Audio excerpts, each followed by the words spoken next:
Blast off. Say driver, Blog Talk tables Radio. are turning. Okay. Now I like that.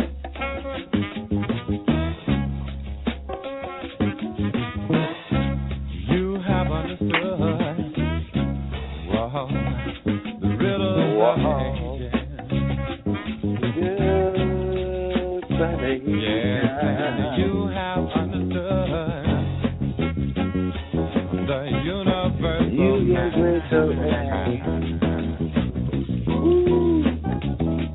You have placed your footprints on the everlasting sand of time. Ooh. Yeah, so tell me why can't you understand that there ain't no such thing as a Superman? There ain't no such thing as a Superman.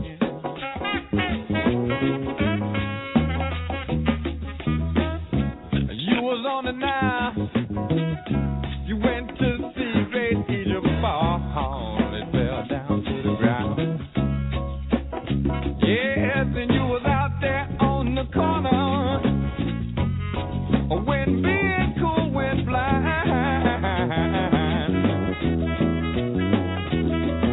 Are you alone? Understand that if we're gonna win, we've got to get together, stay together, Get be together. stick together.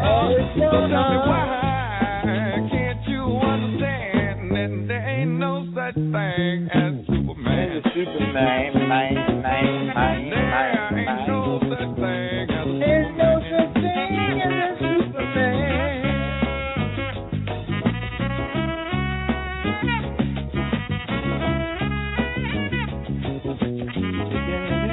First law of nature. For the white man.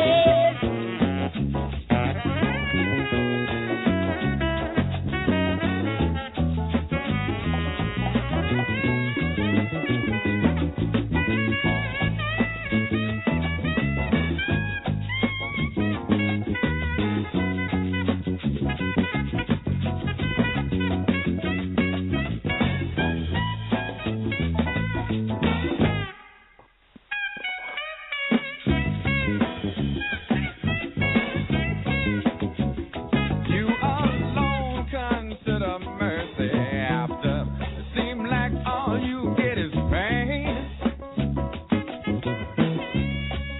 It seemed to me that you have found the courage that others could not find. You alone have the wisdom to take this world and make it what it needs to be, want to be, will be. Someday you'll see the day you understand why there ain't no such thing as a Superman. There ain't no such thing as a Superman. There ain't no I can fly like no bird in the sky. There ain't no I can fly like no bird in the sky. There ain't no are you gonna get yours? Something like I've got mine. There ain't no Superman. There ain't no Superman.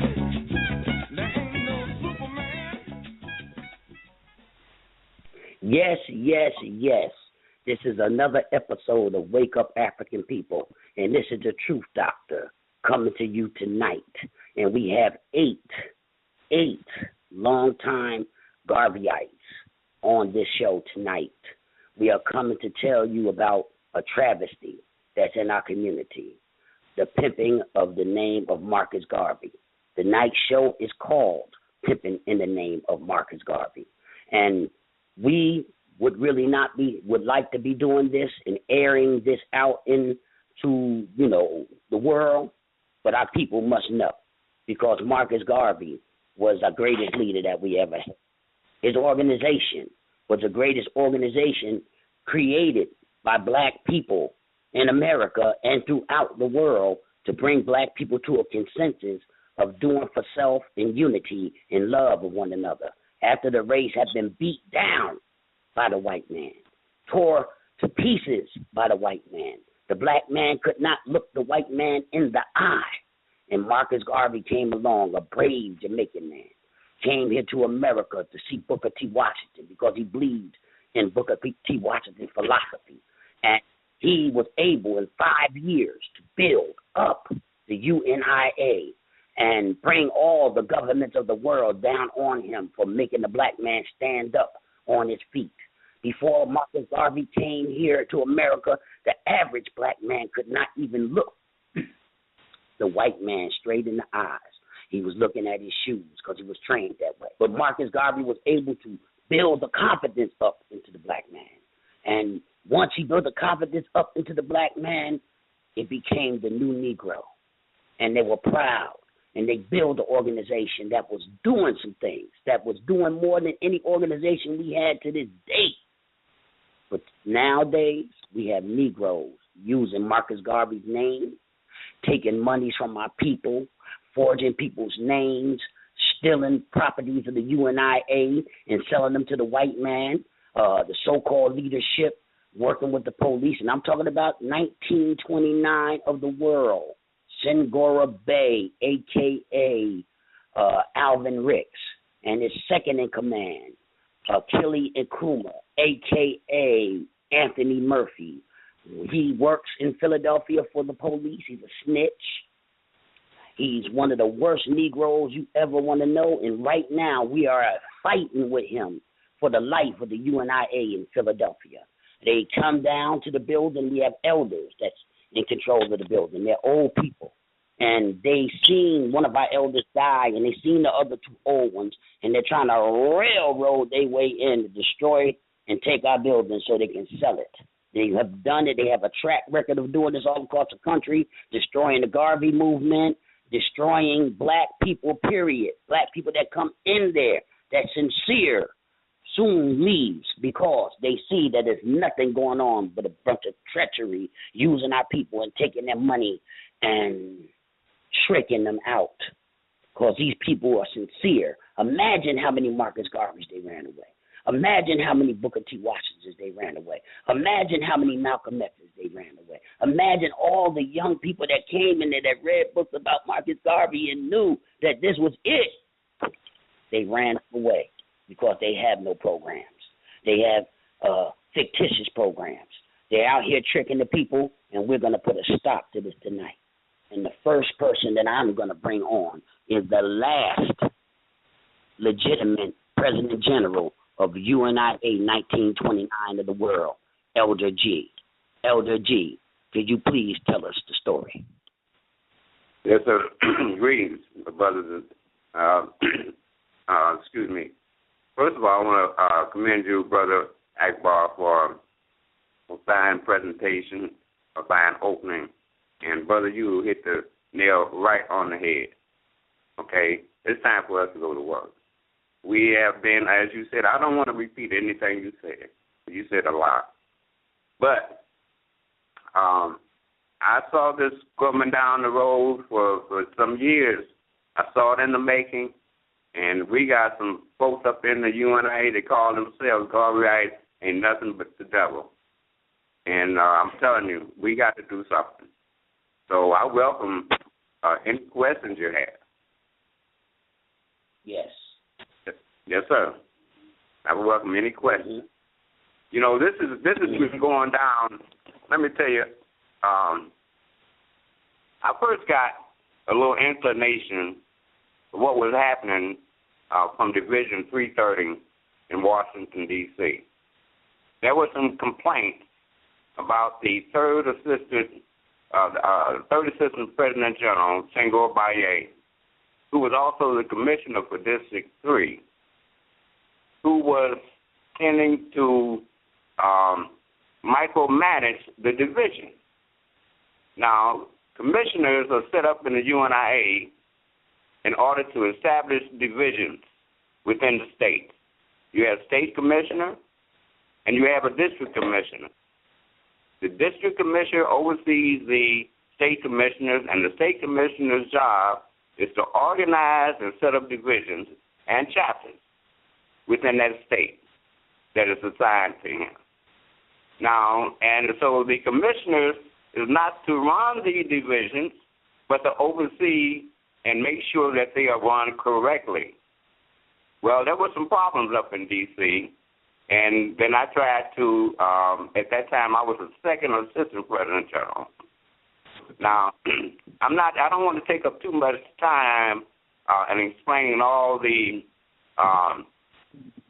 details about how the UNIA is set up. But there is such a thing as protocol. And when you are given, first of all, one president general, a third assistant president general does not outrank a second or a first or the president general. You fall in rank. It's just like the military or any government official, the government office. You have protocol. Okay, you have seniority. All right, and everyone has a job to do. But the commissioner's job is not to take over. And you know, I was hoping that there would be someone from 330. But I'm trying to make a long story short. Fast forwarding, there was property that was being purchased in D.C., okay? And the property was, you know, I don't know all the details, but I heard that the division was purchasing this property, and they were fixing the building up. And then I heard a complaint from Senghor saying that the property wasn't worth anything, that they should give it up. Well, after the building was repaired and fixed all up and everything, they started meeting that, Senghor had a change of heart. All right, but to make a long story short, again, there was a takeover. There was an attempted takeover to get the deed from the trustees, and it just went downhill. There was so many things that went down in the last 10, 15 years, brother. I just can't even begin. I don't even know where to start. But there are out there, as you said, and I've seen it. Folks have their picture up in front of Mr. Garvey. You can open up any of these guys' letterhead, their pictures on there. They, you know, but if Garvey's picture's not on there. And I was brought up under some of the original Garveyites that joined the UNIA when they were children. Some of them were grown men and some of them were children. They said, you never leave Mr. Garvey's name off your letterhead. But these people putting their names up there, putting their faces up there like they are better than Garvey or equal to, that never will be. It's not going to happen. It's not going to happen. These folks out here selling Garveyism. All these folks talked about the red, black, and green and couldn't tell you the origin of this red, black, and green. They don't know this is red, black, and green. UNIA brought this red, black, and green to the American Negro. We're supposed to be a respectful, honest, uplifted a generation of black men and women, and we are acting with. Garvey told us that we did not care. The black Negro is not careful. He will drink the poison of this white man's civilization. We are in setback right now. Setback 100 years because of the foolish acts we commit every day. And the UNIA is our only hope, brother. All these black nationalist organizations, some of them were fronts for the government of the world. I'm talking about the European governments, the colonialists. These same folks that enslaved us 150 years ago still enslave our minds today. I don't want to talk too much, brother. There's others. I'd like to hear from them, but I need some questions. But I got too many answers. Well, go ahead. And get your ammunition together because these dudes need to be taken down by the people. People don't need to join the UNIA 1929 of the world. It's fictitious right now. And we're trying to take it back over to make it what Marcus Garvey wanted it to be, an upliftment program for the people, not an upliftment program for the Negroes that's supposed to be in charge and go in their pockets, going on vacations all over the world with UNIA money that's meant for the people. Because according to the UNIA Constitution, all the monies that's taken into the coffers of the UNIA are supposed to be used for the upliftment of the people and the maintenance of the UNIA itself. But the upliftment of the people, if you have a program and it's not uplifting the people, and I'm not even just talking about the UNIA, any Negro out here with a so-called good mouth speaking and talking and everything, and they're not trying to build a program or try to rebuild a program that was successful, run away from them. Find out what they're doing with your money. Just don't give your money. We need to stop this treachery that's going on in the so-called black movement, because there's no movement right now. The only thing that's moving is your money out there, out your pockets, into the pockets of thieves in the temple. We have one from... Everybody, Charles, on the steps on the black man's neck. Everybody is in our pocket. We are indebted to everyone. And this is the way it has been. It was like that during Garvey's day, and it is even worse today. At least during Garvey's day, during the 20s and 30s and 40s, and some parts of the 50s, we had our own stores. You know what I'm saying? Mm-hmm. That was a time in America where they would, but the white man, the Native American, and the Negroes enslaved. Those were the people of America. Now you got so many people this country, from all over the world, and they're right up in your community.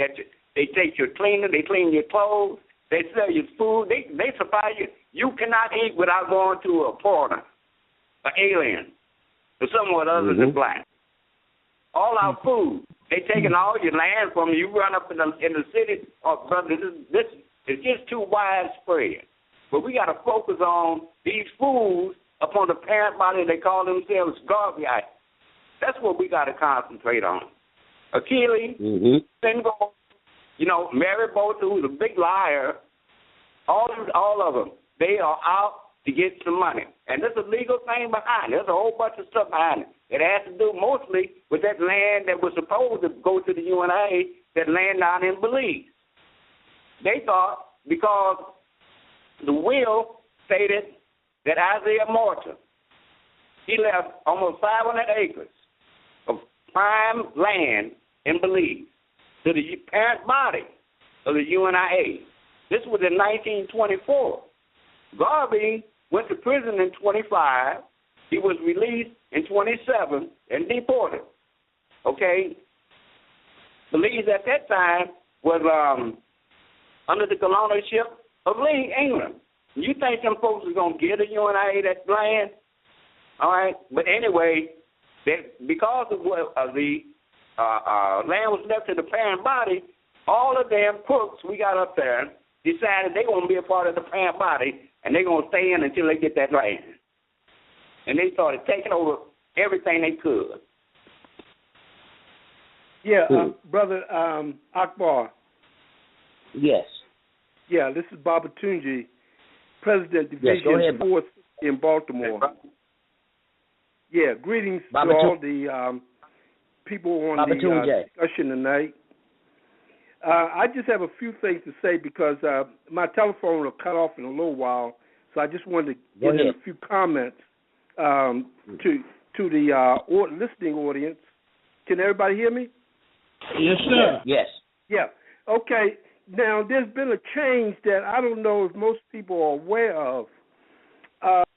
The name UNIA ACL is now the trademark of the UNIA ACL 1918, because the Trademark and Patent Office, there was a struggle between 1929 and 1918, and Achilles, Anthony Murphy, had backed out of a petition that he filed with the Trademark Office, and when he did that, the 1918, the Cleveland UNIA won by default. Now, what that means is that all the divisions in the UNIA ACL that have a charter, if they don't want to be in 1918, they have to turn their charters in and get Senghor's charter, which is now the government of UNIA ACL, which is not the same thing as the UNIA ACL. And that's going to be a decision that every division is going to have to make. Those who want to stay with the UNIA ACL would have to Senghor no longer has any authority over them. And let me just say one thing about Senghor. Senghor was first elected in 2008. That election was illegal. It was illegal because it had been rigged so that parent body could vote, and that was, when I say illegal, I mean unconstitutional. When I was in Philly at that election, I voted 2 times. I really was only supposed to vote 1 time because delegates vote at conventions, not district commissioners, although I was a delegate, but I was only supposed to vote for 1 time. So the results of that election was really illegal. And then in 2012 in Atlanta, the election was illegal because the parent body was stacked against the entire convention. 20 people was on parent body voting when there wasn't even that many people for the whole convention, really. I mean, there was 20 other people besides that, but it was an illegal election. So in reality, Senghor was not really the President General of the UNIA ACL 1929, much less anything else. But his criminal activity goes back a long way because I knew Senghor back in the 1990s when he was a mentor, when he was under the thumb of Jackson Bay out of Division 330. It took me a while to figure out his criminal ways, but soon, because people were telling me about Senghor all along, but because I really didn't know the brother, I couldn't really make any type of judgment for or against him. It took me time to realize what his criminal behavior consisted of. And so today what you have is a full-blown criminal operation. That's what they are. They're really just criminals. And not only are they selling phony passports and citizenship papers, claiming to be a government with nothing to show people. How you gonna have you be a government and nobody recognize, nobody know that you exist? And the other thing now that you got to be careful that they're going to be involved in, I'm talking about parent body now of 1929, they may be getting ready to get hooked up with marijuana because I received a flyer from this brother named Haru down in D.C., but it was sent to me by Senghor, and it was a conference on what they call medical marijuana. Now, if it had been anybody else, I might have, not paid attention to it, but because it came from Senghor, I already see the handwriting on the wall. They're going to be out there pushing marijuana, claiming to be for medical purposes. And this is part of Senghor's whole history of schemes and scams that, unfortunately, I was caught up with briefly. And I like to say briefly, I was caught up because I didn't understand what was going on. But Black Star Enterprises, all those other phony companies and so forth that he was a part of, they're not but scams in order to put money in his pocket. And now that his, one of his comrades, Farouk Muhammad, he's gone. The other one, Zama Cook, they were like a three musketeer type operation. Exactly. Scamming, scheming, and Brother G knows what I'm talking about. Violating the Constitution every opportunity they could get, and so.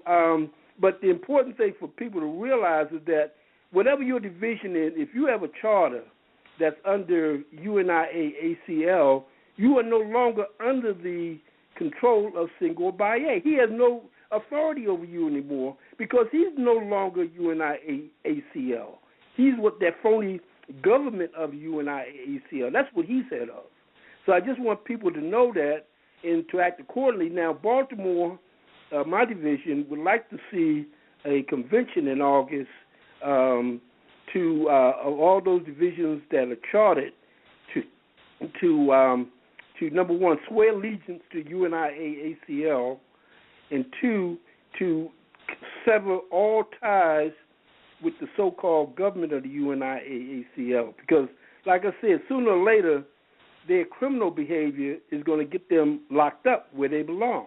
And Brother Akbar, one of the things that I'm really not understanding is that Achille came in there into the hall with 10 armed men with women and children in that building at the time. I don't understand why charges wasn't pressed against him for that action. I don't understand why they can break into the building, change the locks, and it doesn't seem to be anything being done. So maybe you can address that, enlighten us on what's going on with that. Well, we have did the proper filing to the authorities on them breaking in our building. I mean, these people are actually breaking into a building that their name is not on, because all the UNIA chapters were set up, as far as I know, that the local people own their chapters, not the parent body. I mean, this is how they set it up, so it wouldn't be any of this type of stuff going on. But these guys are so criminal-minded and so dumb, they actually believe that they can get a building that their names are not even on. We have 2 elders that's names is on the building. And let me tell you this, these guys got this thing, I call it their fail-safe mechanism, that they would tell you that don't ever talk about UNIA business outside of the UNIA. But that only means our financial business and our plans and all that type of stuff. That don't really mean controversy. Because if you go back, you will find out that Marcus Garvey had to do the same thing 3 times. So what's happening, what we're doing tonight, some of y'all might look at it, oh, y'all Negroes are out and other Negroes. But we have to clean up our own race before we can ever think about going forward, black people. And I have a brother online from 330. And I just want to say that the elders in our place, and we need all the strong brothers that really believe in the UNIA to come down here and help me and 3 more people that's fighting with the elders against these treacherous people.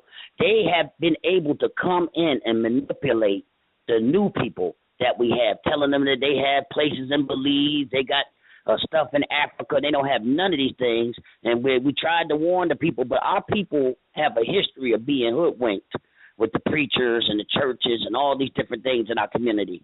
We have a history of going for good talkers and speakers that have no substance. And this is what's happening. And a lot of these elders got loyalty to the UNIA, and they think that they're going to destroy the UNIA if they come out on them and talk about them. They're going to break it up. But no, you're going to fix the UNIA by coming out, because every black person in America is a UNIA member according to our Constitution. So you can hear the business. The business is your business, because the UNIA was set up to take care of you. So I have brother from 330 on the line. I'm going to get him in because he has to go after a while. Brother Kamal.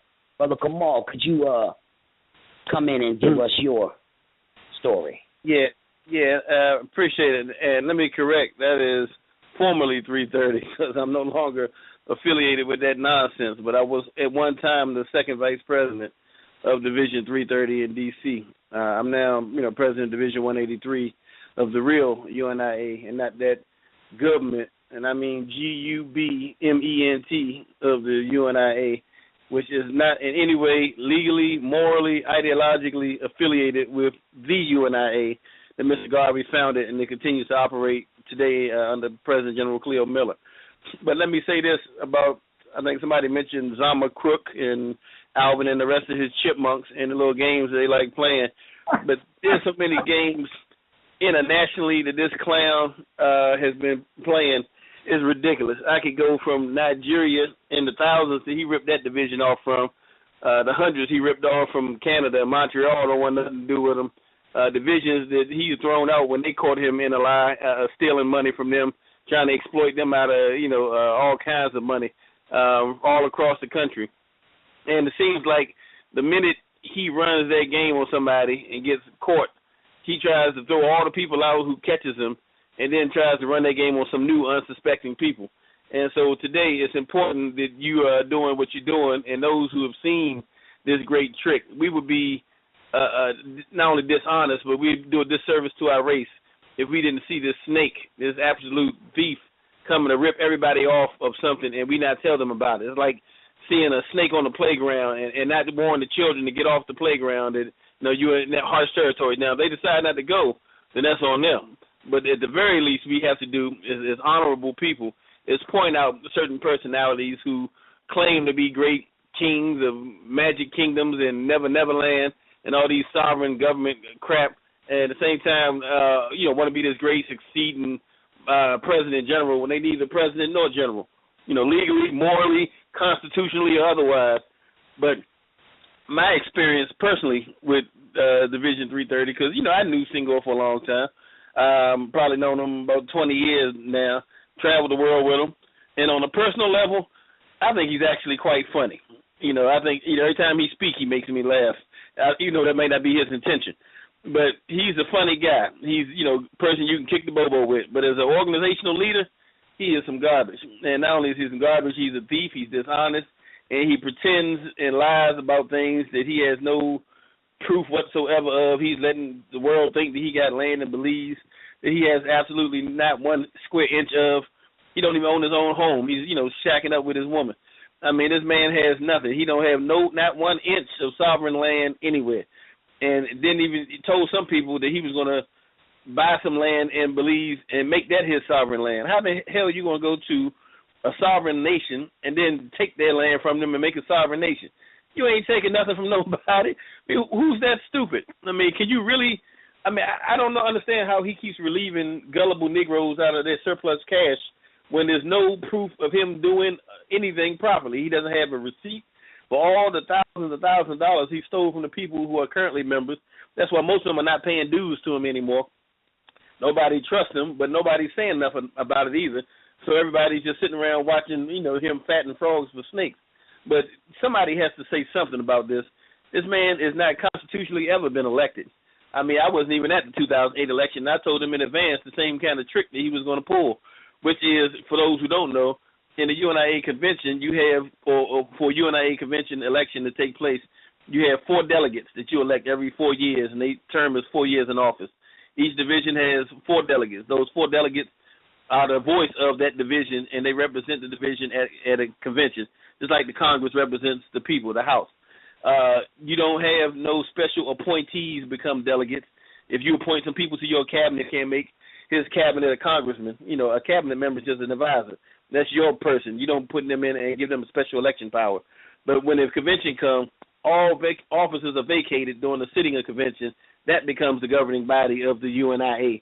And somehow every year for election, right when he's about to get taken out of office, he finds some way to appoint 1 million people to different offices. Anybody he can find, cousin, uncle, whatever, he'll make them a commissioner or something, and then try to get them a special power to vote for him in office so he can get back in office and steal whatever else he can get his hands on. And people have seen it time and time again, and I don't know how he keeps getting away with it, but I'm not around anymore, so I don't, it's not so much I can say about it. But there's so many incidents of forging signatures, of making up these little fake groups that like the Legal Defense Fund and all this little silly stuff. Not a penny of it ever went to this UNIA that he's talking about. And the UNIA he's talking about is not even legally authorized to collect any money. I mean, in more ways than one. I mean, this group is not authentic. And just recently, like I think Baba Tuja mentioned, they had went to court. Anthony Murphy, you all spoke of earlier, went to court against us to challenge our right to exclusively use the name UNIA. And after he realized he was cornered and that they had no chance of winning, they decided to quietly concede and withdraw their claim and any future right to come and contest it later. They bowed out quietly, didn't tell you about it, didn't tell everybody else about it, but quietly started changing the name and started throwing these little fake bastardized names onto the UNIA to make it seem like they were doing the same thing, continuously deceiving the people out of more money. And it's ridiculous. I mean, this is just one of probably thousands of episodes, names, and places I can point out. And this drug thing is really going to be suspect because everybody in D.C. know about Senghor and this drug habit of his. But I won't elaborate too much on that one unless he makes me, along with some other things that I'll hold off at this point because not personally necessary, I don't think, at this time. But there's a whole lot of things that I could point out about him, including his cross-dressing ways. But I'm not going to elaborate on those at this time.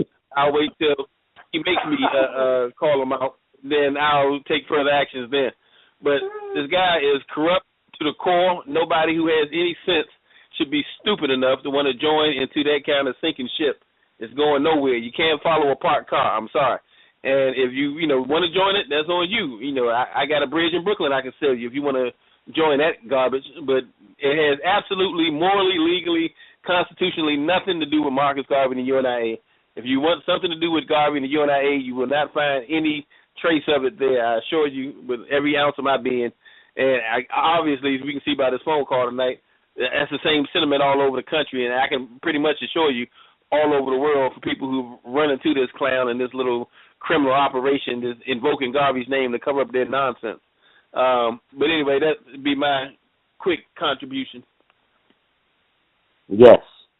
Well, my brother, I'm going to mention it.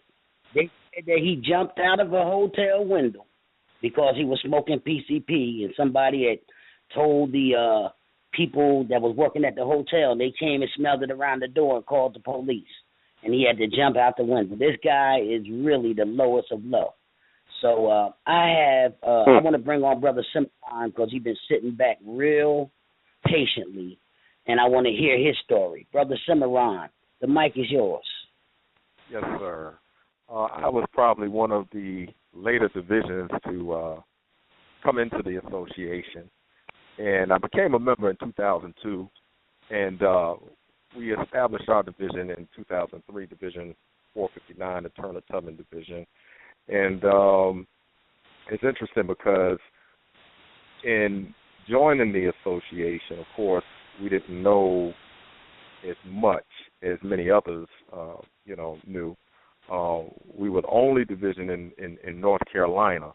And, my introduction was somewhat tainted by what I was seeing.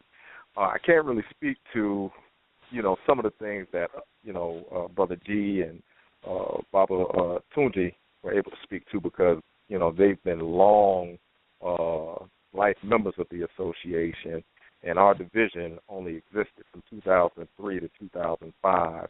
I came under the administration of Marcus Garvey, Jr., and the election that was held, I believe it was 2004, is when I, was really introduced to what was taking place, and that came by way of Redmond Battle, and I think that's where everything started to really shake up. I think that was one of the names that was not mentioned. Prior to that situation, there was a lot of sideline things going on, and I think that was probably the beginning of the end. I'm just now starting to hear about, this whole, government, the Universal Negro Improvement Association, which is new to me and interesting because, as I think Brother Morima pointed out, all of this is some make-believe stuff, and I think that those who do continue to have divisions that are up and running, need to be clear and really need to go through their constitution so that they have a better understanding, a keen understanding of what the association, was set up for and what it was supposed to do and what it is, what it's supposed to continue to do. So, this is just a very interesting situation. I hate the fact that, people are being fleeced. 2005, we dissolved our division and formed the African Diaspora Nationalist Society and Pan-African Cooperative Market. We felt that Mr. Garvey's name needed to be included in our organization so that it would resonate with the people, and that's why we formed the Marcus Garvey Society, which we received the blessings from Dr. Julius Garvey to proceed and move forward. And so those who are still within the fold of what is going on now, either they need to do one or two things. Either they need to, and I think as Baba Tunji was saying, hold a convention, and determine what they intend on doing, but they need to do it from an intelligent standpoint, and then 2, if they are not able to do that, they need to fall in rank with an organization that's doing Garvey work. So, I mean, that's pretty much, all that I can pretty much bring to the table. But, by 2005, we had dissolved our division because of some of the things that we were seeing. And, again, like I say, I honestly believe that it started, under the administration of Redmond Battle. Brother Cimarron, can you elaborate on what you have been able to do using Garvey's philosophy since you left the fictitious group, the UNIA 1929 of the world under Singora Bae and Achille Nkrumah, a.k.a. Anthony Murphy, Police Watch, Anthony Murphy, head of Police Watch in Philly, watching black people for the white popos. And he's a preacher. I mean, this guy's everything. He's a chameleon. I mean, he's a preacher on Sunday, then he leaves the church and tries to come to the UNIA. Well, actually, he never, until this elder died, that was holding our building down, Elder Gossett. And Elder Gossett held these buildings away from them fools for the longest. They could have never got it then. They wanted to control the building and get themselves in so they can try to get on the trustee board. Once you can get on the trusteeship, then you are in control of the building. And this is how they wanted to try to get in and manipulate it. But they didn't know that a brother Akbar that loved Garvey that was going to be there. I'm proud. I'm newer than anybody in here in Garvey. I've been studying Garvey for 3 years, and the worst thing they could have ever did was let me get to a book. Once I read Garvey, I knew something was wrong. And that's what happens to everybody who goes to their organization. Once they start reading Garvey, because they try to keep the stuff really away from you. They don't encourage you to read no books or nothing. You just go in there, hear a speech of somebody else's ideals of what's going on, and it'd be some really wild stuff I've heard in there. But once I got away and started reading Garvey, Brother Bartley, he's on here tonight. Me and Brother Bartley was doing some heavy studying together. We were sharing books, sharing ideals, looking up stuff, and then Brother Cimarron and Brother Kamal. When I started seeing that, well, this is not happening. None of these things are happening. The money that they had and took in could have built something to hire some of our people. It could have done something to help some of our people. These fools took over $30,000, went down to Belize, jet ski and everything, doing it up, spending up all the money, and the UNIA tour was broke. And then they came back and start fleecing the donations. You give them the donations to the division, and they're supposed to get 30% of the donations, being the parent body, but you never see them doing anything. This is not how Garvey done. Now I want to let Brother Cimarron tell us what he was able to do, leaving and using the philosophies of Garvey. Let us know. One of the very first things that we did, and in fact, prior to us dissolving the division, my wife and I, we had started an independent school, and out of that, through the ADNS PCM, what we started doing was we started feeding the people in the community. So, we started serving up hot meals for the community, free groceries, free clothes. The meals were free as well. We started an after-school program, which we currently, run and operate now, which is called SLAM, stands for Science, Literacy, Art, and Math. We run intercession camp for our young people. Just 2 weeks ago, we just had an expunction clinic. Some people say expungement. But this is where we had attorneys come and speak with our people in the community in regards to what they can expunge off of their records if they have any criminal activity that may exist on their record. In fact, we were able to not just do it here in Durham, North Carolina, but also in conjunction with Division Number 183 of the UNIA ACL 1918. That took place in the D.C. area. We, working with the black farmers, and many of our members are capable of getting fresh produce from those black farmers.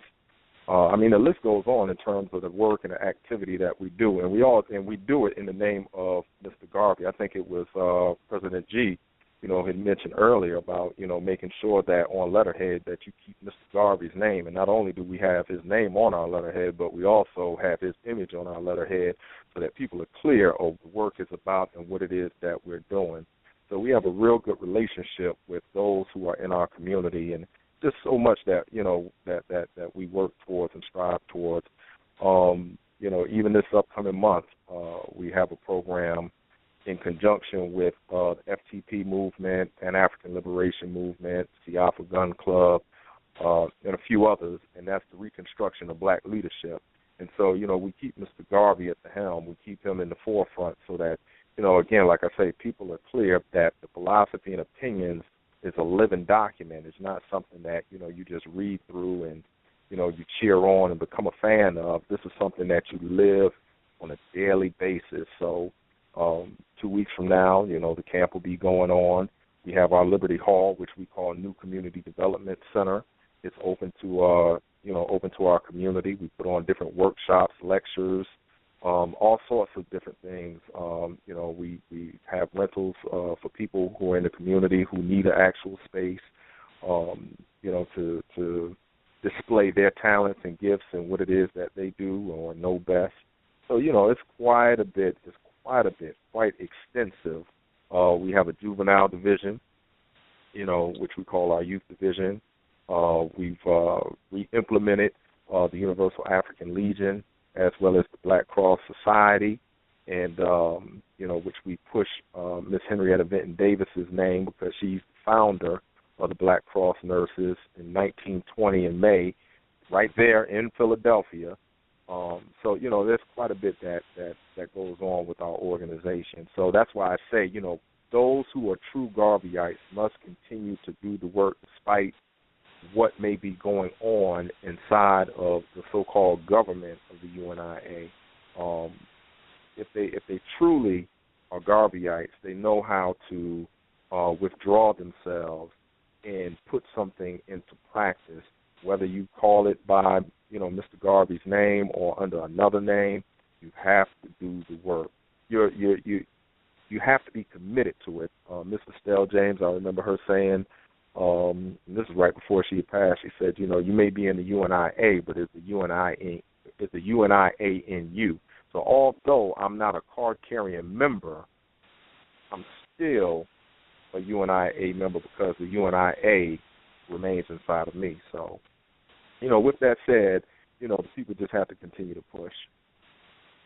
And you're black, brother. Long as you're black, you're a member of the UNIA. Yes, but this faction is not the UNIA no more. They turned it to a criminal organization. The members, now let me just run this by. The members at the local divisions are still UNIA members because that's what they pledge allegiance to. They may not be UNIA members on paper right now because these people lost the case. But deep in their hearts, they want to do the work of Garvey, and a lot of them is misled by these people because, they come in with a good talk and make-believe, like the brother said, all this make-believe stuff, and the people kind of feel it because our people want change. There's actually people out here that really want change and want to work with an organization. And you've seen what this brother is younger than us, and you've seen what he's able to do with his wife and everything and his people around him in North Carolina. Imagine if he could have stayed in the association and associated with more people and done this thing on a larger scale. Now, this is what these people have been able to do because of their criminal ways, is run away good people. That could have been, he's still doing things for the people, but it could have been on a higher level with more people involved because NIA is supposed to be a people who associate together for one aim, and one destiny. And one God, which we know that one God thing is just, it's part of our ritual because everybody believes in different religions and stuff nowadays. But back then, the majority of black people in America, probably 99% of them were Christians. And that's what we want to say. Now, I have a long-time member of the division that I joined in Philadelphia, 121, Brother Bartley.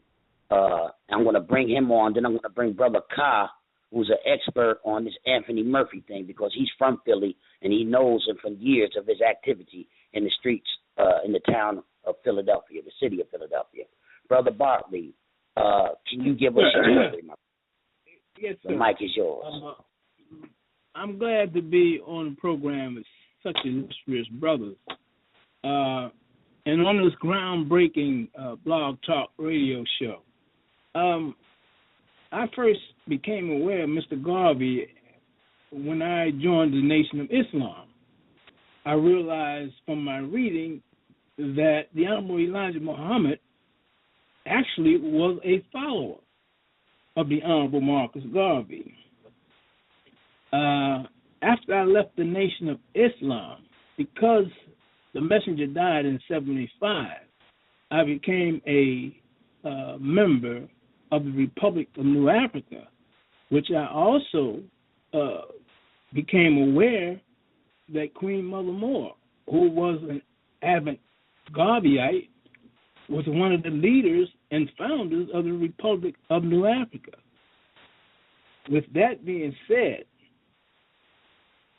I, here in Philadelphia, became one of the president of the local division here in Philadelphia of the Republic of New Africa.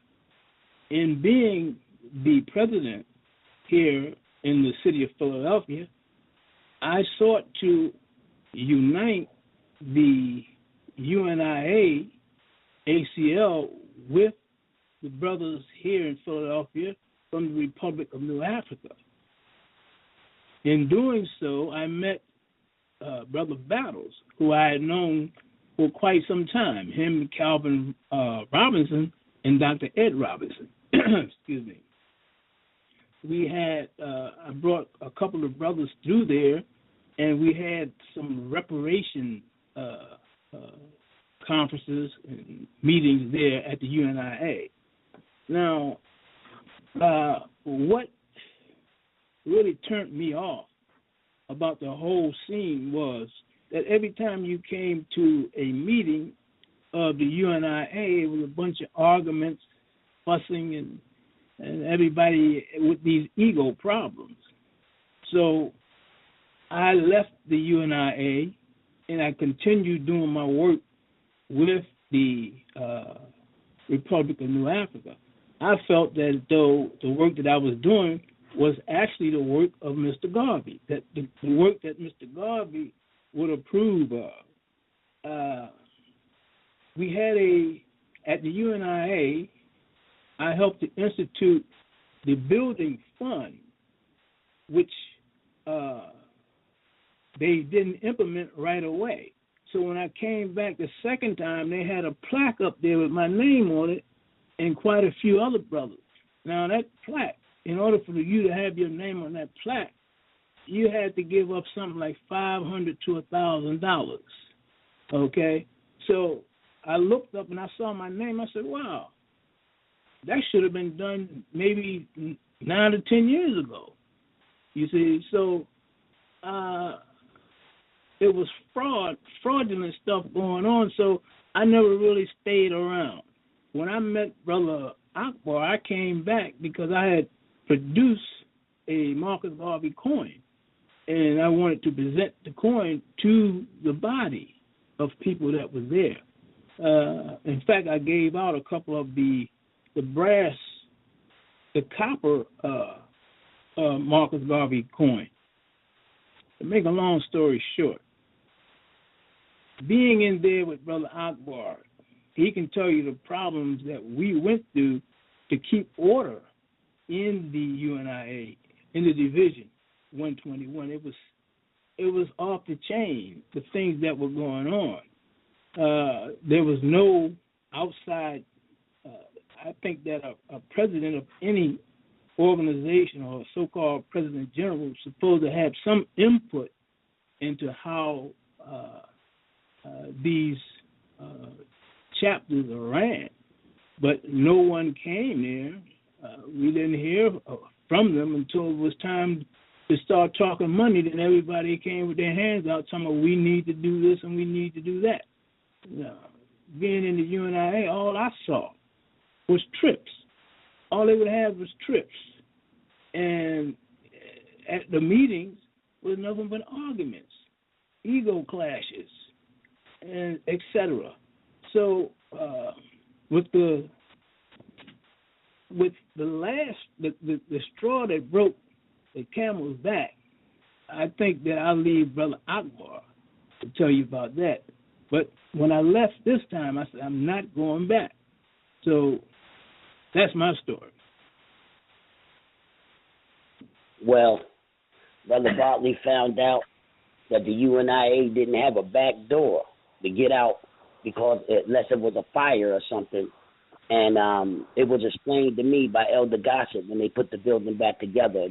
The city, they looked at it and they let them go by having 2 front doors. So that's how it was explained to me. But Brother Bartley is an old-time brother, and he don't go nowhere where ain't no escape route, you know. So that's the problem that Brother Bartley had. Other than that was the fictitious building fund. And this is one thing you got to know, that Singora Bae has a fictitious building fund for our building in Philly, and he lives in Washington, D.C. And from the fictitious building fund, nothing had never been done to the building. And the people who started the fund are dead now. So, you know, all that money that the people gave for the fixing of the building never happened. And, you know, I mean, we have to tell the truth, you know, about what's going on. And we came into UNIA. Me and Brother Bartley around the same. He came in when I came in. I came 3 years ago. He came back. So we started to support the president that was there, that was picked by Singora Bae, because he threw the other president out because he didn't vote for him or something. He stood up to him or something went on. Anybody that stands up to this guy, he throws him out. He even tried to throw me out, but he can't throw me out because I'm a big crazy Negro, and he had to physically throw me out. He's not capable of doing that. So what happened is I never respected him. From the day one I came in, I started hearing negative things about this guy. And then I think that in the divisions, this is what created all the confusion, because it was people in the divisions that wanted to leave this guy. It was people in divisions, elder people, that knew about this guy but always thought that if they outed him, that the UNIA would be destroyed, so they kept silent. But I think they kept silent too long, even though we do have elders on here tonight that's airing out. And I know they're going to feel good when they go to sleep tonight. They're going to sleep better. They're going to think better because they keep this out public. You know, because this has been a long time coming. But you should understand. Now, we're not really blaming the elders because, like, when you join a church or a mosque or something like that, it's easy to get hung up in the politics and stuff, and easy to get caught up in the love of Marcus Garvey and say, I don't want to destroy this. And I just... But this has come to the point that where we are the last building standing in Philly for the UNIA. And these fools are trying to get the building. Singora Bae came down to our building about a month ago, and he's self-appointed. It doesn't go that way. The division is supposed to appoint their presidents. And then the president general is supposed to just sign off. And historically, all they used to do is just sign off. They didn't get into division politics. You know, because they had too much, they should have too much stuff going on in the parent body, not to even know or think about what's going on in the division's politics, unless the division calls them, the president of the division or the leaders or the elders or the trustees call them to bring them in. So what's happening is we have an elder in the division, 2 left, one that doesn't want nothing to do with them because of their criminal activity. And then we have one who's wavering, when his wavering has gotten us into this stuff that we're into now. But, you know, he's fighting that hard. But he had nostalgia in his heart. Oh, it's nostalgia, and we can't destroy the UNIA. And I kept trying to say, there's no UNIA no more. Not here. Not this one. This is not the UNIA. It's something else. It morphed into a criminal organization, just like the Nation of Islam did with Malcolm feared, that it morphed into a criminal organization. But this is nothing on the caliber of the Nation of Islam, because they had real thugs and gangsters. This guy just has a geriatric crew of people that goes around lying to black people, and that he's more of a con man than a strong army. So he cons the people. I don't know how he does it, because he never could con me, because I'm just an analytical type brother that thinks and looks into everything. So the Elder Gossett, brother who died recently, I love him. You know, I understand why he was fighting so hard, and then it morphed into everybody was trying to get the building. Anybody that walked in there had potential trying to get the building to take over.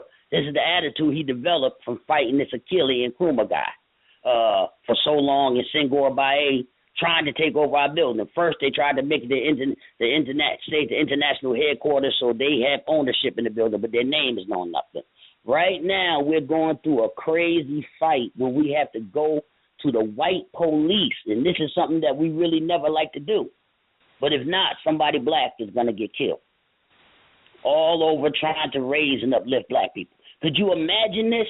That we are trying to make Marcus Garvey ideals a reality, but we're fighting against the people who's supposed to be governing over this institution.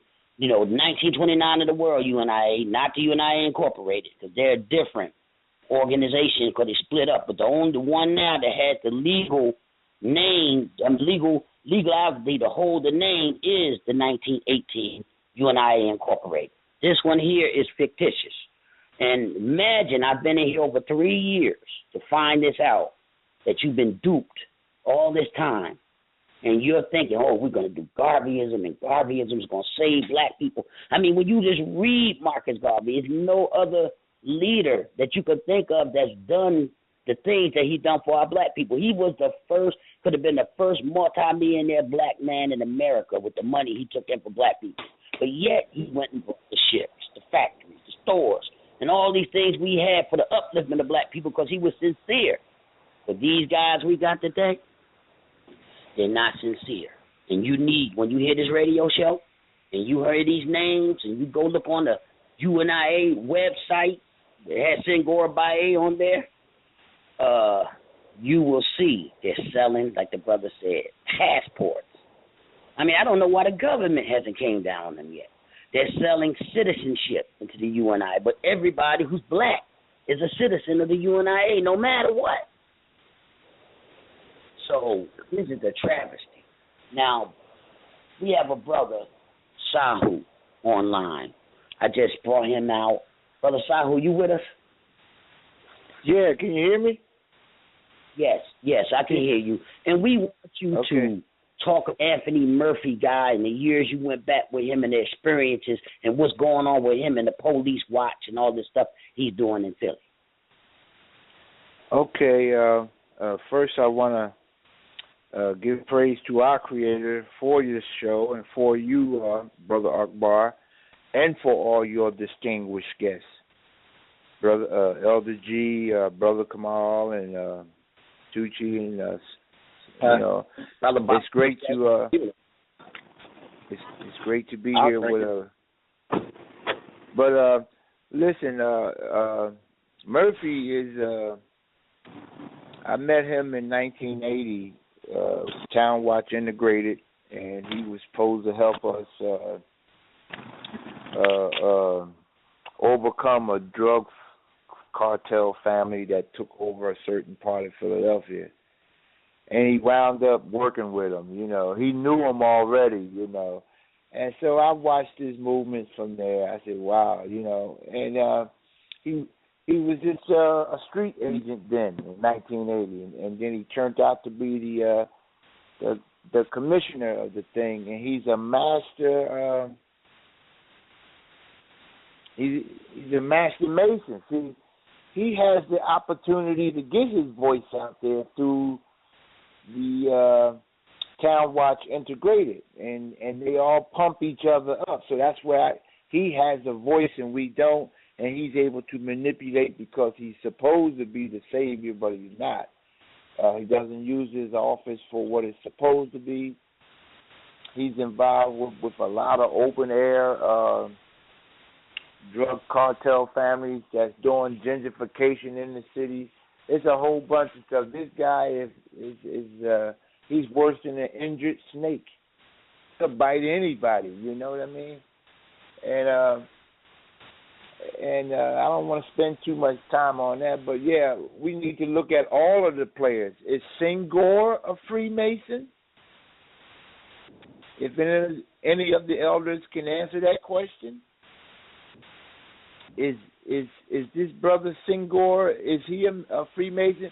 Because it's obviously that the enemy do not want this type of activity going on.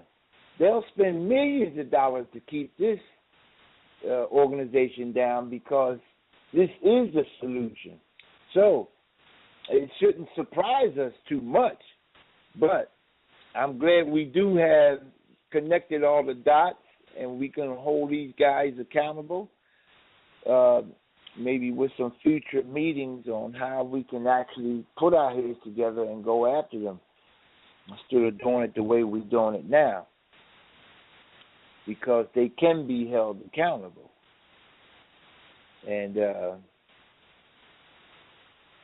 I never got into Garveyism book. I didn't touch none of his books, but the parts that I did read, I knew that was the place. And when I felt what happened, I've been trying to get in there for over 20 years. and like Brother Art Bark, yeah. Tell the people what happened. Well, that's what I was getting ready to say. Like you said, I ran into opposition. They ain't won nothing, man. They was running everybody out of there.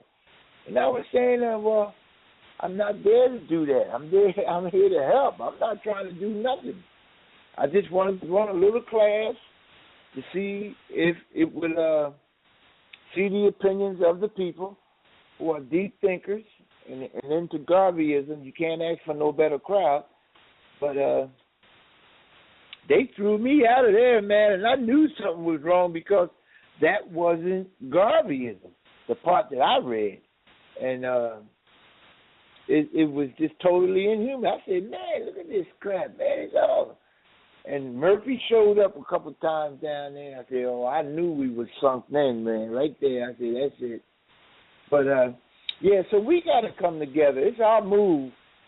And I hope together with the body that we have now, I'm quite sure we can come up with something, a solution. And we're going to be successful, brother. This is just a prelude. We have to let people know what's going on before we take our actions. We are working on actions to get rid of this guy, and this is one of the ways to out, the criminals. When you out the criminals and you put the criminals in the public light, that enlightens the people so they get tricked by it. And this is the most powerful thing we can do, because they can go to jail, get back out, and start over again. And nobody ain't saying nothing. They're saying something. And this is everybody on this panel tonight should be commended. I mean, because we have to protect the legacy of Marcus Garvey. When you're a Garveyite, that is one of your first commandments, as far as Brother Akbar is concerned, is protecting the legacy of Marcus Garvey, one of our great leaders. The white people protect the legacy of their leaders. They protect the legacy, of their great leaders. We have to protect the legacy of our great leaders, no matter if you agree with them or you don't agree with them. So these guys, they are stealing, they are pillaging, they are now trying to take our building over. We have changed the locks on our building at least 5 times in the last 2 months. We change the locks, they break in and rechange the locks. The police come, even when they catch them there, the police don't arrest them. So I'm thinking that Anthony Murphy works with the police department.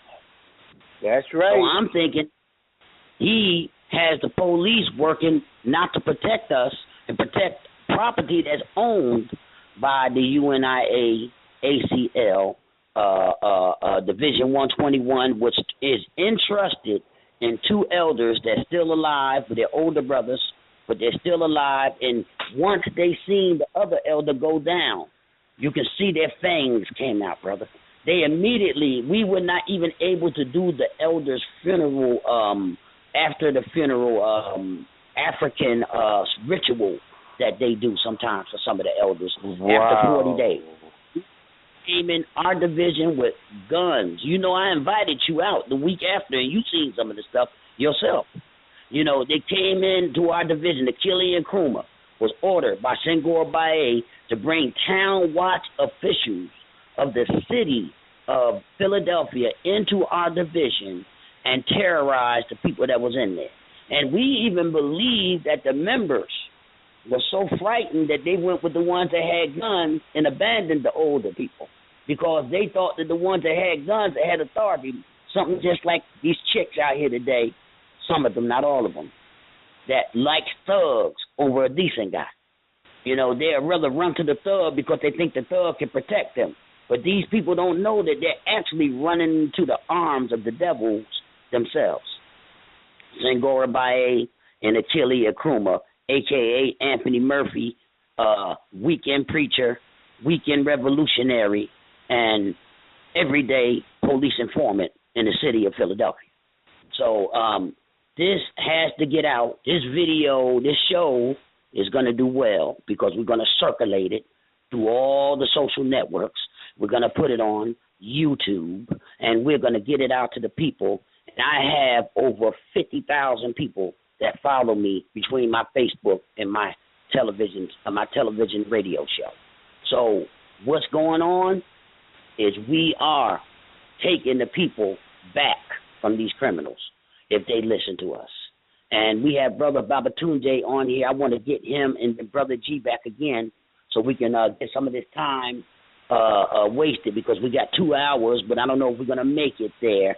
But Brother Babatunde, could you please let us know more information if you have it? Brother Babatunde, you still with us? He might have left. Brother G, are you still with us? Oh, yes, I am, brother. Go ahead and give us, Brother Babatunde's phone might have went. He said his phone was low. So go ahead and give us more information on their criminal activities, the forging of your name and all that stuff, and Elder Gossett who died and all that stuff. All right. Like I said, I have so much stuff, man, that I can share with you, brother. You know, but I'll try to stay focused. As Babatunde said, that election was actually rigged, and the reason that one reason, besides the belief situation, that they wanted to get rid of me, get me out of the way, was because I have found out about as was stated, the criminal enterprise. Okay? After, when Mr. Battle passed in December 2007, in January I had to go to Philadelphia to be confirmed by the Executive Council. And while I was there, I was instated as the presiding President General. And this was a very sensitive time because I could feel the negative energy. And Senghor, he just hated. He hated that he was not in that position. No one expected Mr. Battle to pass. But Elder Gossett, Johnny Gossett, had told me sometime before how Senghor and Farouk Muhammad was calling Mr. Battle 2, 3, 4, 5, 6 times a day with issues. And they got on Battle's nerves so bad, Gossett said, gee, they killed Mr. Battle.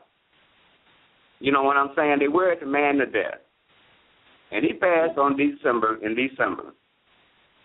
But after my confirmation in January, one of the last things, as I was walking out, the meeting was closing, I walked out. Senghor and Zama Cook were sitting in the vehicle outside the building, 121. And I walked out, and Senghor called me over to the car, sitting in the passenger seat. He said, Wadham, I want to thank you. I said, for what? He said, for fucking up our business.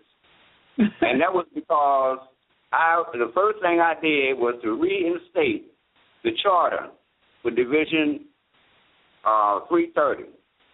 Division 330 charter had been revoked by Sen Gore because of some issues with the president, Brandon Green, and Farouk Muhammad. All of this, the president of Division 330 at that time was Brandon Green. And Farouk and Sen Gore were trying desperately to take over that building. They were trying to get the building. And when I read, and because they couldn't make that move, they revoked the charter. And once they revoked the charter, they were able to go in and make a move, so they thought. But what I did was reinstated the charter for them as the President General. Well, Sen Gore felt that I had really messed up their little game plan, and he told me, this is war, brother. This is war. He told me that to his face. So I knew from then I was in for it. All right, and there were so many lies told. The rigging of the election with the parent body members voting when they were not delegates. Oh, it was a big thing, brother. Farouk Muhammad, at 5 minutes before election, okay, Farouk Muhammad handed me his resignation papers as Consul General. And I said, what is this for? He said, I asked him, why were you resigning? He said, well, I'm no good to you now. And I thought about it. He resigned only because he knew there was going to be some illegal activities going on, and he was not duly obligated to stand in my defense. All right. So I saw all this scheming going down. Well, they finally got me out. Sen Gore, I wouldn't run for President General, but I didn't want Sen Gore in. And I had to run against him. Okay? But it didn't work. So they got their little day in court. They got their little happy day. And from then it's been downhill. Okay? This brother, Brother Akbar, one of the first things they did when they put the Garvey's voice out, Sen Gore and Zama, they took control of the Garvey's voice. They took control of the website, shut it down. I reinstated it. I got the website back up for her. We had lost so many good members. One was our web queen, Sister Tyree. She was right there. Did all the work for the UNIA on our website. And these brothers tried to shut down everything positive. Sen Gore, his photograph, his image, was in one Garvey's voice 29 times. 29 times. Mm. Sister Garvey's photo was on in there maybe 3 times. Now, I'm just wondering how many pictures of Sen Gore does Zama Cook have in his bedroom. You know what I'm saying? Why would this man put 29 pictures of this boy in the paper? Well, it's just somebody. It's a sad day, brother. It really is. It's a sad day, and I am so ashamed. I'm so embarrassed, and I don't know what to say for our ancestors. All the work they did, all they sweat and they tears. And it comes down to some fools running the UNIA like this. Nothing, liars, thieves. What is it coming to? And, of course, you got these 800? Yeah, like Anthony Murphy. There's some more out there, too. I've seen them over the years come through the UNIA. And we have to be very careful. We have too much of an open rank membership. Anybody can join. Mm-hmm. Anyone can join, if you're a Negro. But you got some folks out here that will pass for Negro. If you never see them, they'll mail their application in. We have to be very careful, brother. And but there's so much on our plate. We just have to take our time. And I'm glad to hear about Brother Cimarron and what he's doing. This is work that we should have been doing all along. Why? Why not? Why haven't we done this? We didn't help anybody for doing that in New Orleans, during that hurricane. We didn't help anybody in Haiti. Where's our Black Cross nurses? The UNIA had a Black Cross nurse organization in Costa Rica. Believe. Why aren't they with us? What happened to all that property that the UNIA had? The UNIA never paid taxes on it. We lost land in Toronto. That hadn't been too long ago. And the Philadelphia, I think, is the only division that has property. And they're trying to take that away. Well, it's not going to happen. It's not going to happen. That land belongs to the Division 121. Not the parent body. It's our international headquarters simply because at that time it became the headquarters because Mr. Harvey was alive. He lived there. He was the President General. And the meeting parent body would have executive council meetings there. We need a place for our archives, a place for our store our records. Not the local library or some ex-president, division president's home. Everybody come in, grab our stuff, and run off with it. We need stuff on microfilm, CDs, hard copies, any way we can get it. Keep our own records, our own history together.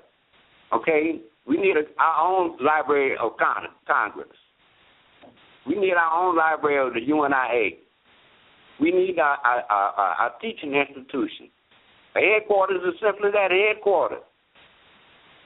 It don't mean you own the building. Obama doesn't own the White House. He just living there. Right? This is the way we got to go, brother. We have so much to do, and when we call ourselves constitutional, we have to make sure that we follow the Constitution. And all this, you pick what you want and change what you don't. This is the way it's been going. And these guys, man, they know how to manipulate and lie, but everybody's not fooled by their actions. You are not, and I am not. Zimmerman is not. We've had a whole lot of people just to walk away, and they'll never come back. So we have to clean our house. We really do. And that's exactly what we're working on tonight. That's why I brought you on, because you were a President General of that faction, and you know exactly what's going on, and you legitimize this show that we have tonight going on. And, it's a shame that these people exist, that parasites, that suck in the blood of our people's hard-earned money, that's given their money in the hopes that the organization can do something to better the black people's race. And these guys... Brother Agbo, I've been a member of the UNIA for almost 45 years. Whoa! You know what I'm saying? I hadn't made all conventions. But I did have a job before I retired. You know what I'm saying? I have family too. Sometimes I need gas money. But I've been right there for the UNIA. I have never ever taken a dime for the UNIA. Only one time have I received any money for the UNIA, and that was reimbursement for a President General during convention time. My hotel bill was paid. That was it. Never any cash in my pocket. I've always given. You know what I'm saying? I've given artwork and a whole lot of time. Okay? And brother, look, you gotta have Garveyism in you. It's gotta be in you. You gotta be in tune with your ancestors' call for to listen. To be someone while you got a breath in your body. Do something significant. Do something that will make somebody a day better for somebody. And we've got to do that. We have lost too much. We passed up too many opportunities. And for 8 years of a fool to be in office and call himself the President General, it's I mean, I just can't get my mind wrapped around that. I cannot do it. And I mean, I can, yeah, but you know, I don't want to blast the brother in no negative way. I don't want it to be personal. But I mean, there's got to be something. And that brother, no, yeah. Well, first of all, every brother ain't a brother. And he's definitely not a brother. He definitely can't claim that he never took money from the UNIA and misappropriated it. He can't claim, his claim to fame is destroying the UNIA.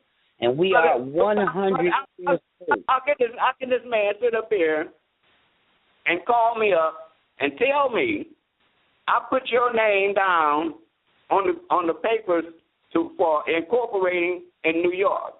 I said, you did? No, I said, okay. All right. And I said, okay. So that was that. The next thing I know, I get a call from Brother Cleo Miller in Cleveland, Ohio, and tells me that I was wrong for signing those papers, those court papers, the incorporation papers. I said, I have not signed any papers, brother. He said, well, your name is on the papers. I'm looking at them.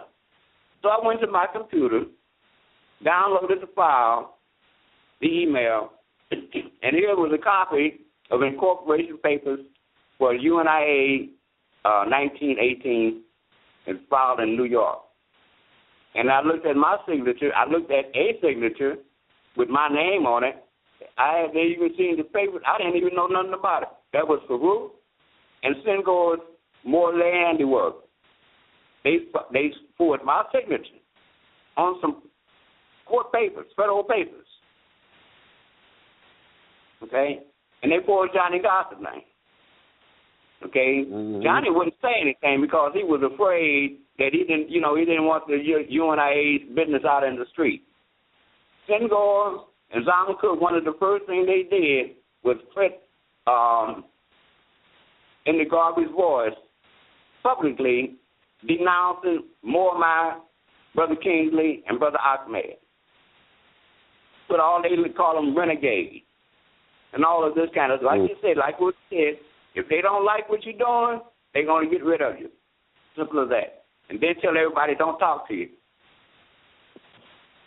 Okay? Those brothers, Mormai, Kingsley, and Ahmed got expelled. Stephen Golden got expelled. Brother Umar got expelled. All because, yeah. Umar Johnson got expelled. Senghor, that was Senghor. And Senghor manipulated Mr. Battle. He really did. Okay? And I told him, I didn't vote for the expulsion. That's why there's another reason they went after me. Umar bucked against it. I bucked against the expulsion, and Brother Tutu out of New York. Okay? They put Stephen Golden on the chopping block. They got him out. And what happened, I said, well, because Senghor was calling up everybody saying how bad the actors these brothers were and how they was messing up and so forth. He was calling up everybody. And everybody thought it was a terrible thing that these brothers did. I said, wait a minute. You just don't expel nobody without a hearing. I want to hear what they got to say. So I didn't vote for it. And that's when they went after me. I mean, I'm telling you. And so they got their day in court. They finally got me out. They won the election. Okay, they cheated. They stole the election. That's what it was. And I said, well, I'm not going to fight it because I don't want people to think that I'm trying to get even a fighting is because I want to be President General. That was not the case. I didn't want Senghor to be President General. Okay, that's why I didn't buck up. Okay, look, like I said, brother, I've been in the UNIA a long time. I'm not lacking for any rank. I'm not looking for any rank. I've been from the bottom, just an ordinary member, up to the top rank. Mm-hmm. You see what I'm saying? I've been, and I ain't bragging, but the opportunity was there. And Brother Thomas, my teacher, my mentor, told me, you do whatever you can to help the UNIA grow. If somebody call on you, you volunteer for it. There you go. Mm-hmm. Do your work. Stop sitting around and spending your time watching TV. Do your work. And that's what I've been trying to do, brother. Now I'm getting tired. You know, I got a lot of, I ain't gave up, but I'm not going, when I'm bent over backwards, by myself. And all I need is some help. If I had you around here a few years ago, it'd have been a whole different story, whole different ball game, Akbar. I was Black Panther Party then, and the new Black Panther Party. And I remember I used to come over down to Detroit to y'all meetings and stuff, and that's how I met the brother. I mean, I fell in love with him back in the day. It was a lot of older brothers and stuff, but I really think that the parent body, being that they lost their way. They lost their way because money was staring them in the eyes. Because from what I heard, Marcus Garvey Jr. left the UNIA in a pretty good way with money when he left. But these people were able to take all the money and go on vacations to Toronto, go on vacations. I bank. We had several bank accounts. Okay, our main bank account, we had over $30,000 in it. Okay, we had over $30,000 in it. I got some of the bank records. See, that's what they don't know. When I was up in, at least I wasn't. You know what I'm saying? I had to wrote down some of this stuff. Because Mae Ferguson, she the one that pulled my coattail and told me to watch these brothers. She said, Mae Ferguson told me, she said, that Garvey's voice is breaking us. It's breaking us. Every time Mae turned around, Senghor and Zama wanted some money. Okay? So I signed 2 checks when I was in Philadelphia and left them for Mae. I said, Mae, these checks are to pay the bills when they ever do. Whatever do. You know what I'm saying? Rather than you send me a check, I got to go way over to Philly to sign a check, or you mail it to me. I said, no, I'm going to leave these 2 in your, in your care. All right. Well, those checks was available. That was fatness falls for the state because Senghor got a hold of that checkbook, and he wrote out a $3,000 check to himself. Then he turned around and claimed that he loaned the UNIA $10,000. I got the mail. That's in a minute. Mary Bolton stood up, and she had spent $800 on some phony constitutions to be printed up. They were so full of mistakes, errors, omissions, and everything else, we couldn't even use them. All right? And she said, well, who's going to pay for these? And Mary said, what I paid, we got on her about that. She said, I paid for these out of my pocket. They didn't come. The UNIA didn't pay for that. Well, she didn't tell anybody that she was reimbursed with that $800 too. Battle gave her a check for $800 to pay for those constitutions. Couldn't even use them. They were down in North Carolina trying to sell some doggone tickets. We're playing the number policy. That's what it amounted to, raffle tickets, that kind of stuff. That ain't no way for the UNIA to operate. No. And the UNIA is... Up here, have you ever seen a calendar that starts off in July instead of January? We could have a year going. Half a year was going. You can only use the calendar for 6 months. What kind of mess is that? Boy. Those guys are really treacherous, man. I got a whole. Look here. I got the papers right here. I was going through with this earlier before I called. Baruch Muhammad borrowed $15,000 from this brother in D.C. And then not only that, they were also soliciting monies from the members and the folks around D.C., some who were not members, in exchange for some land down in Belize. They were so sure they were going to get that land. They borrowed $6,000 from one brother. They borrowed $15,000 from another brother.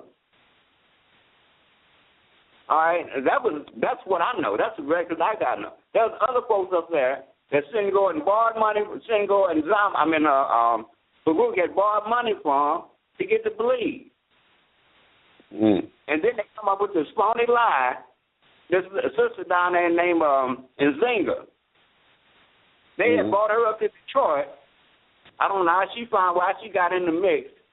But she came up, she was supposed to be in a commissioner or something down in, not a UNIA, but a city council person or something down in Belize. She came up here. They introduced me to her to me as the great-granddaughter of Isaiah Morton. In other words, trying to legitimize the sister. I said, what? Now, and you know, and after the election, the sister walked up and started crying her heart out, telling me that she's sorry. So she knew she was lying and all that shit was phony. Excuse my language. I'm gonna tell you, man, this is so crazy. I can't talk too much, brother, because I start throwing some F-bombs and stuff around here, and I don't want to do that on public radio. Please do, brother. The people need it's indictments should be coming down for these people. I mean, there's no other way. They got to be indicted. Only indictment these brothers understand is a good butt kicking. And Senghor Baye, according to some of my sources, D.C. had heart surgery not too long ago. He always wanted that hard stuff. That's another con. Well, I mean, let me shut my mouth. I mean, don't get me started now. I told you, don't. Come on, brother. Come on with it, brother. Come on with it. And he got the nerve enough. Now, the man's such a big liar. Okay. Now, on some of the old letterhead, when he first got in, he had a letterhead with all these folks' name on it, right? And at the bottom of the letterhead, he had Marcus Garvey Jr. as a special representative. Have you seen the letterhead with that name on it? Look for it if you can. On some of the fan-body letterhead from Senghor, Marcus Garvey Jr., special representative. Well, Mrs. Jean Garvey found out about that, and it didn't come from me. I haven't talked with her. She found out and told Senghor that if he didn't take Garvey Jr.'s name off that letterhead, she was going to sue him. So now, Senghor was sitting up here. He had to change the letterhead because he had members thinking that Marcus Garvey Jr. was a part of the decision-making as a special representative. Garvey Jr. can't stand Senghor. Okay? Garvey Jr. cannot stand Senghor. Told him in a public meeting one time, shut up and sit down. That boy talks so much, foams at the mouth sometimes. Yeah, I seen him foam at the time he talked. Every time I seen him, that's some drugs he be taking. He got to be on something. Well, they claim he's on PC. That wet stuff, eh? But man, not only that, the Marcus Garvey thing, that was a fiasco. He putting the man down there without his permission. Put the man's name down there without his permission. Garvey don't have nothing to do with Senghor, in which he wasn't around. Okay? Now, so that was 2009, Brother Lawrence X and I set up for Dr. Julius Garvey to be here as a guest speaker for the convention in Detroit that we had set up. All right? So the convention, the banquet was a good success because they had a lot of folks there at the banquet that wanted to hear Dr. Julius Garvey speak. But Julius Garvey didn't show up. And the reason he didn't show up, people were told that Julius Garvey, Dr. Julius Garvey, his plane flight was delayed. Now, I've been flying a lot. I've flown a lot. Because my plane was delayed don't mean that I ain't going to never get home. So, I mean, was there another play that was the only flight? No. Julius Garvey found out who was the President General, and didn't want to have nothing to do with this guy. Mm-hmm. Didn't want to have anything to do with Senghor. That's why he didn't show up. And these are the sons of Marcus Garvey you're talking about. The sons of Marcus Garvey. And also, you talked about Steve Golden. Steve Golden used to have the division in New York, and he is the son of the ex-president of Jamaica. And what happened? The prime minister. Yeah. The ex-prime of Jamaica. Bruce Golden. And you should see, yeah, and you should see what they're doing in Jamaica after they got away from Senghor. I mean, it's beautiful. And when they had the anniversary of Marcus Garvey there, they did not invite Senghor's faction because they know that it's illegal, but they invited the UNIA Incorporated to come there. So he's not even invited to Marcus Garvey's birthplace because of his criminal activities here in America, because Golden, the son of the prime minister, was also hoodwinked by this guy. So this guy has done more damage. I got some stuff to run you about Steve Golden. I don't know how much time we have. We have time. Okay. It was during the elections, I think it was 2005. We had the elections in D.C. We were supposed to have them in D.C. And Senghor had called me and told me, he said, well, gee, we want to put Mr. Redmond Battle in as President General, and we're going to have Alfred Tutu out of New York to run for first assistant President General. You run for second assistant President General. I'm going to be third President General, and Randy Pierre out of Montreal will be the fourth. He said, I've called everybody, and everybody agrees with it, except you're the last one. What do you think? I said, well, if everybody else agrees with it, I'll go along with it. Okay? But little did I know, he was calling everybody else, telling them the same thing. Okay? That they were the last one you talked with, and everybody else agreed with it. All right, so I said, okay. Well, during the elections, Tutu's group in New York decided to push him for President General. So when the nomination came for Tutu raised his hand, run for President General against Mr. Battle, but he lost the election. All right. So now Battle, he's got an attitude for Tutu, okay? And so that kind of went on by. Meanwhile, Mr. Battle hears about this sister in Jamaica that's operating a UNIA division but not making any reports to the parent body. And he sends Stephen Golden down to Jamaica to find out what was going on. Steve goes down to Jamaica, which he's from anyway. He goes to Jamaica and found out this sister was operating the UNIA, collecting dues down there, but sending no reports or no money to the parent body. So Stephen comes back, makes his report, puts together a letter to send to the lady to tell her to stop her activities or either report to the parent body.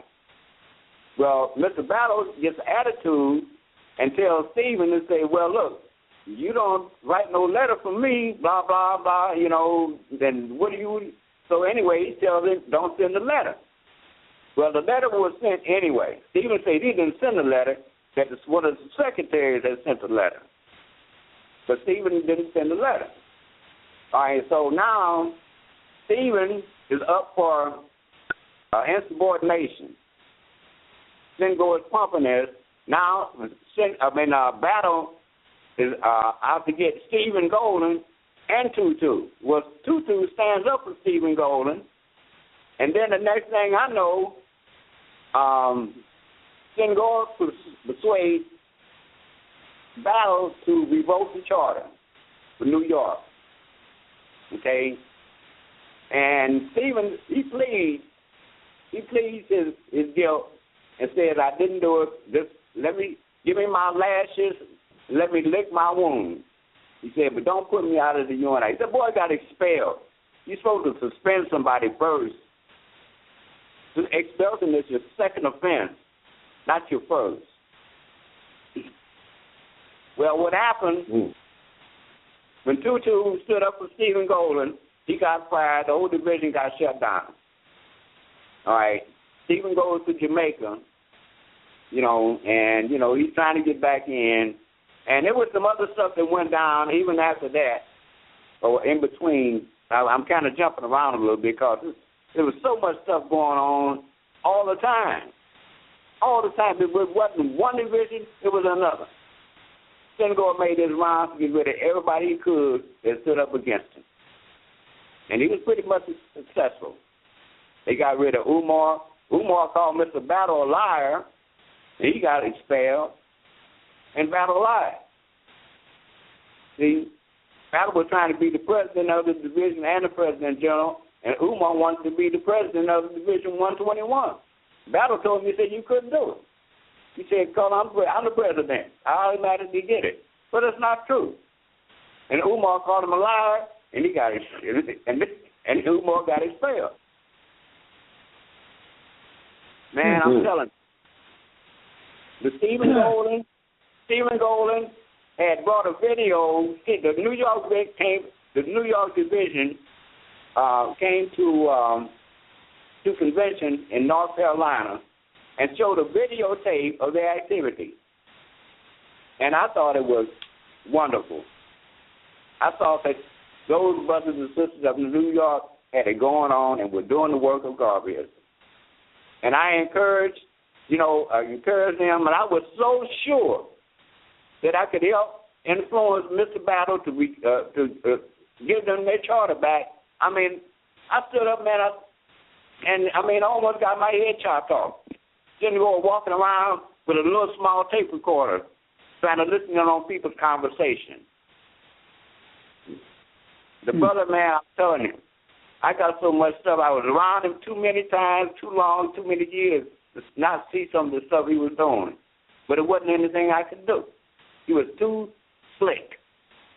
He was slick, but he's not slick enough. The Stephen Golden, I know they're doing good work down in Jamaica. Mm-hmm. I know it. Yeah. Just like brother Cimarron is doing good work down in Raleigh, North Carolina. These people are true Garveyites that was ran away. They tried to run me. He's in Durham, North Carolina. Oh, yes, sir. Yeah, he's Durham. Sorry, he's Durham, North Carolina. Yeah, so he made me want to come down there in North Carolina, move to North Carolina now. Come on, Brother G. Come on. I told my brother down there too. And the brother even got the Legionnaires going on back there. Sangor got rid of the Legionnaires. Yeah. He got rid of the Legionnaires. I know we're having a lot of dialogue, and I don't mean to dominate the conversation, but we're gonna have to stay focused on what we're gonna do about this situation. Now, I'm ready to do something. Now, I don't want to lose the name UNIA. I got to be part of the UNIA. Now, I'm going to figure out how we're going to do this. Well, myself, I'm trying to let the people know what they are, and I am a member of the UNIA the UNIA Incorporated, but I just haven't got around to sending my papers in because I've been fighting these people down here to save our division, and also my paperwork joining Brother Cimarron's group down there. I've been fighting this fight. I mean, you can imagine I've been into physical battles, about this division. I mean, when they're talking about out here fighting for black people, I've actually been doing it, brother, physically and mentally and spiritually. And these guys here are some thieves, but I think that they have ran their gauntlet, and it's at the end. because they have ran into the wrong guy. You know my history, Elder G, with that Malik Shabazz guy down there in Detroit. I had to go up against him, because he was fucking a criminal, So, we have so many crooks and criminals out here that smile in your face and give you a good speech and everything, but we actually have not had a real black movement since Malcolm died, and before Malcolm, it was some in between, Carlos Cooks and all them, and all the way back to Garvey was a real serious movement that actually seen things being done. That's why they came after them. I mean, they wasn't begging the white man to go to their schools or go to their stores or that. They were building their own stuff, and this is what black people were doing. And now they came into our division. When they came into our division with this madness, we had 65 people with standing room only, and they came in there with the guns and all that stuff. And by the time, since we've been fighting them, our division has dwindled down to about 15, 20 people. And they did one thing that's in the Constitution. You are not supposed to interrupt the harmony of a division just to come and take it over because they don't have anything going on. We were taking in 300, 400 on Sundays. I mean, we were taking in good money that we can use to help the people and help pay for the building so the people can use the access to the building, because a Unity Hall is like the city hall for black people. They're supposed to be able to access the building and come in. We had computers. We had, space for them to come in and do their meetings and all that, into a place that was created by and maintained by black people. The building in Philadelphia has a historical marker on it. It's been there since 1952. We've ran into this type of situation in the past, but I wasn't there, but I've read the court papers where families try to come in and try to take over the division. I mean, we done been through this fight so many times. These guys are not going to win here in Philadelphia because Brother Akbar has resolve, and they're going to have to take me out. So if anything happens to Brother Akbar and y'all find that I've been killed on the streets and all that, I don't hang out with regular black people unless I'm out there giving them some knowledge and trying to teach and spread a good word. All I do is black activism, back and forth to the UNIA, trying to get their programs going and everything. So if something happens to happen to me, let it be known these guys are behind it because they hate my guts, because I'm standing between them and a $1.5 million building they're trying to get from us to sell to Temple University or anybody else that would take it off their hands so they can use the money for their own self, not the people.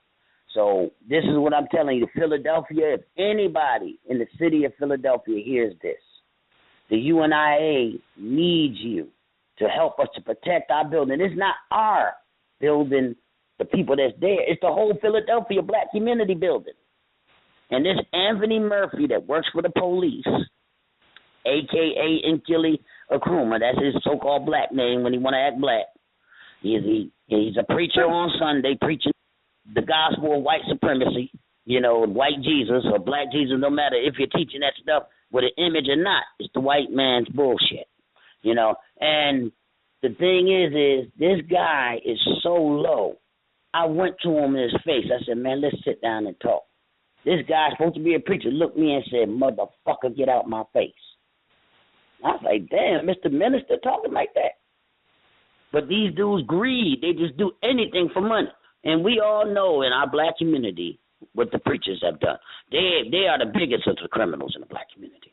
First of all, according to Brother Akbar, because they done took so much money, billions of dollars out of the black community, and we can't see nothing growing, industry, nothing. And these young black people, we cannot let them keep on going into these Pandora boxes of so-called black messianic leaders is going to lead you nowhere. Only thing these Negroes are leading is your money into their pockets. That's it. No programs. If nobody has a program or trying to get a program going or trying to get a group of people together to get a program going and you don't know where the money's going, you don't know what they're doing with it, don't even join. Check them out first. Do the history. Don't walk in because you hear the name Marcus Garvey or you hear the name Malcolm X or you hear the name Booker T. Washington or you hear the name Denmark Vesey or you hear the name Harriet Tubman or you hear the name of Henrietta Benton Davis or you hear the name of Madame Demito, all these great people, check, because people are pimping in the name of our dead ancestors, our great dead ancestors. Even Brother Gossett, who died, couldn't stand these guys, none of them. He fought them. He had to take the floor off out of the building to keep them out the building. He had to take the floor up. When you walk in the door and look down, you're looking in the basement to keep these people out. According to the elder, one of my elders, I'm not going to call his name because he didn't give me the permission to call his name, that Achille Nkrumah been trying to steal this building or manipulate his way into this building since the 1970s. And he's still at it. He's a gray-haired police informant that works for Town Watch. You know anybody who's associated with the criminal police that's killing all our people around here. I'm not saying that every last police is a killer, but once you put that uniform on, you are just like the Ku Klux Klan when it comes to black people, because you are here to police and abuse, and we see it. I'm not making this up. You see it. You see the black bodies dropping from the police. You know, I mean, the police pull up on the little 12-year-old boy with a water gun. He's dead. So we know this guy works with the police, interrupting our business. And we're saying, well, if he came in here and focused on Baltimore, what's going on, in Ferguson, what was going on, and we were focused on that stuff. We were trying to talk about it and trying to get our people mobilized that they're going to go down there or whatever they're going to do to help the people of Ferguson and Baltimore when it came up. They're fighting us over a building, trying to get money to put in their pockets. And history tells that they're thieves. And I was told by Elder Gossett, if something happened to him, that these guys were coming after the building. Because he knew Elder Richard had a stroke. He knew that the other elder was an older guy. So soon as the funeral was out, this guy started saying that nobody, the parent body owns the building. And I'm like, what? That's not what I know. Elder Gossett told me different. But see, Elder Gossett knew I was a strong dude, because most of the dudes, they was able to run away from me. They didn't run me away. I was down there every single day for 3 years reading Garvey books, learning what I can learn from Garvey, from Elder Gossett. So one day he said to me, now I still don't believe him, said, you done surpassed me. But I don't believe him. He had too much history in Garvey for me to surpass Elder Gossett. So the thing is he told me they're coming after the building, because they came after the building so many times. And this man, as an old man, was able to hold these thieves off because he wasn't a punk. He was a brave old man. And I miss him, and I understand the stuff that he was doing now. Even though it might have went to a point of where it was overkill for everybody that walk in there. But this is what they drove him to. This dude Achille and Sangora and all the rest of this so-called parent body. Another sister to be on the watch out for, Sister Basima. She lives here in Philadelphia. Big, tall, dark-skinned sister claiming that she's the Black Cross, head of the Black Cross nurses, and she's the only Black Cross nurse. They're shamming. All these people are criminals. And if you're backing these people that's criminals, you're just as big as a criminal as they are. And I'm not going to sit here and let the new black people go behind me be mistreated and abused by these people. And we have 90 seconds left. Brother Bartlett, would you like to say anything else before we... Yes, sir. Well, I appreciate the brothers bringing this knowledge to the program. And now everything is in the open. So all we have to do now is come together and map out a strategy. Number one, we definitely need a security force. See, and that's one of the reasons why I had some reservations about a back door. Any place you go that don't have a back door, that's not an organization. That's something else. You see what I'm saying? So we have to think security now, and we have to think organization. The UNIA is the only organization that can straighten out some of the ills in the black community. And we need to come together and start doing that, unless we're just going to go out of existence. That's all I have to say. Mm-hmm. And I want to also thank all the brothers who came here tonight. They were very brave. Not that they're in fear of this guy, but to come out and talk about this stuff. Because, see, you know, try to keep things confidential, but sometimes confidentiality can destroy you. The people have to know. And I've been here, I mean, I can't even touch the time that the brother's been here. I've been here for 3 years, 2, to really get deep into what's going on. And once I seen it was a criminal organization, I wanted to change it. So I immediately started asking the elder, why don't we just disassociate from these criminals?